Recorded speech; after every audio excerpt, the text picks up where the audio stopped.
অনুব্রত বাবু, জি 24 ঘন্টা স্টুডিওতে আপনাকে স্বাগত। প্লিজ আসুন। নমস্কার। নমস্কার।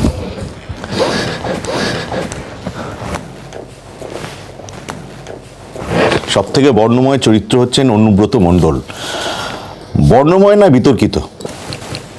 ধরুন, বিতর্ক কোনো কাজ আমি করি না। বিতর্ক যদি কেউ করে থাকে সে যে মিডিয়া, মানে আমরা মিডিয়া, আমি আপনাকে বলবো না, কারণ 24 ঘন্টা অতটা আমার ক্ষতিকারক নয়। আমি তো শুনেছি অনুব্রত মণ্ডল একটা অত নরম মানুষ। হ্যাঁ। এই ইন্টারভিউ আগে মনে হতো অনুব্রত মণ্ডল একটা ভয়াবহ লোক, ও দেখলেই গুলি বোম মারতে বলবে, লাঠি ফাটি নিয়ে। আমার অ্যানালিসিস, এগুলো আপনি অ্যাক্টিং করেন, এটা আপনার মনের কথা নয়। না, আমি অ্যাক্টিং করি না, আমি ন্যায্য কথা বলি। কিছুটা স্লিপ অন টাং বেরিয়ে যায় যখন রাগ সামালতে পারি না। ভেতরে ভেতরে যখন প্রচণ্ড রাগ হয়, আমার রাগ আমার হয়। সিপিএম বেশি ভীতু না বিজেপি বেশি শক্তিশালী? বিজেপির কোনো কিছু নেই দাদা, আমি পার্সোনালি বলছি।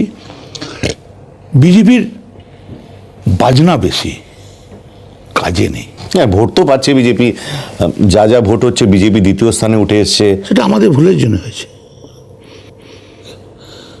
ওরা ভাবছে 294টা বুথ দখল করব। আমি কি চুরি পড়ে আছি নাকি? আমার দুটো হাতে চুরি আছে নাকি? পাচন, চুরি আছে আমার হাতে। সেই পাচনের কি ব্যবহার হবে? শুনুন,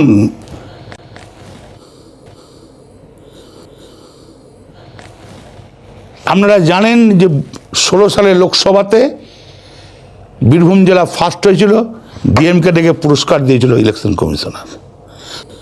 আর যদি কেউ ভাবে যে আমরা অন্য ভিনদেশ থেকে, রাজ্য থেকে এনে আমরা ঝামালি করব, আমি কিন্তু ছেড়ে দেওয়ার পাত্র নয়।